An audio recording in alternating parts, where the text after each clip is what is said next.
I'm pleased to be joined on the first part of this show by the president of the Morris Avenue Business Association, and the owner of Coco Bungo Productions, Mr. Edwin Gomez. Edwin, welcome to the show. Thank you, man. Now, you've been on the show before. Oh, yes, of course. And you talked about your businesses in Elizabeth as well as the Columbian Festival. That's correct. And last year's Columbian Festival was a great party. It was a very, very fun festival. Now, one of the things before we get into the Columbian Festival is you own the restaurant Cafe on Morris Avenue. That's correct. And a lot of the people talk about how the windows open up and add a great ambiance to the city. Do you hear the same thing inside the place? Oh yeah, we have we get a lot of good feedback on it. You know, it's beautiful because in the summertime comes around. You know, people all year round they're pretty much locked in their houses because of the cold weather. Summertime comes around, people want to be out. They want to enjoy a good meal. They want to enjoy, listening to music. And by having a beautiful summer night to enjoy also, it just makes it part of the package. And unless you're in the mountains in Colombia, which is your home country, then you experience good weather year-round, correct? Yes, that's correct. So this is a little new to experience snow, and these people need to get out and enjoy the outdoors. Well, yeah, I was born here, so I'm used to it. But my fellow Colombians, yeah, they're used to good weather all year round. All year round. Yeah. The Colombian Independence Day Festival that's taking place, you've been active in this for a couple of years. It expanded last year. Do you have the same goals this year? Oh, yes, of course.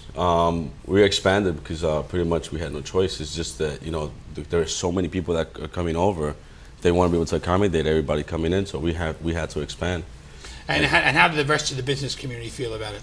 Oh, they're extremely happy because, for many reasons, most of the business owners are Colombian, and now they have a celebration of their independence on their street. At the same time, it's very, very good for business because we're growing. Last year we had close to 100,000 people, so you have 100,000 people on the street. They're enjoying. At the same time, it's cross marketing. They get to see the businesses that maybe they've never seen before. Or hey, we should come there and eat next week. So it builds business for the area, especially because of the Colombian community. One of the things you're hopeful is that people who come here from other parts of the state will come back on a regular Tuesday night or Wednesday and share a dinner or a libation with their family and friends. Well, it's always our goal to have a growth in business. And a growth in business is always when you do cross-marketing. And it was always good to have a magnet to bring people in. And that's what the Colombian Festival is because of the artists that we bring into the festival. It draws people from all over, and at the same time, now they get to see what Elizabeth and Morris Avenue it's all about. So now they really want to come back and keep enjoying. At what time does the festival begin, and when does it end? It will start around 12 noon. Our first show starts around 1:30 in the afternoon, and we end our festival at 8 p.m. with our artists, and then we serve food to 9 p.m.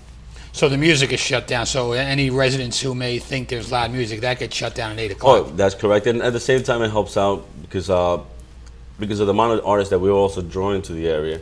A lot of people, that have spaces on the avenue that they pay to sell food. They also want to be able to, if everybody's watching a show, they're not eating. So it gives them an extra hour to be able to operate and not have any interruption of artists or music anywhere.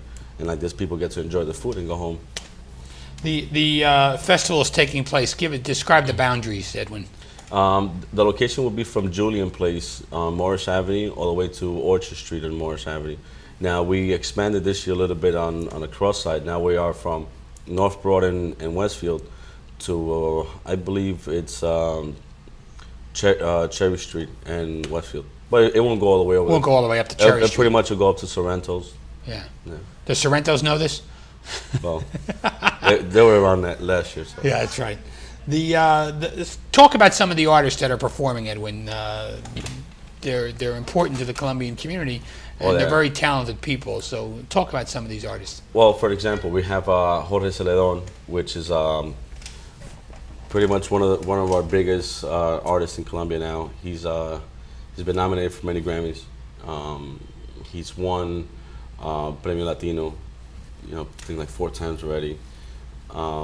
Just recorded an album with Victor Manuel, which is also a Latin Grammy winner. We have a little bit of our old school music, which is Henry Fiol, uh, Roberto Roena, his vocalist. They're all going to be part of this event. So it's pretty much artists that are been very big and involved in our Colombian community for many years, and these are artists that draw big amounts of people into the area. Besides this gentleman, who else is playing at the?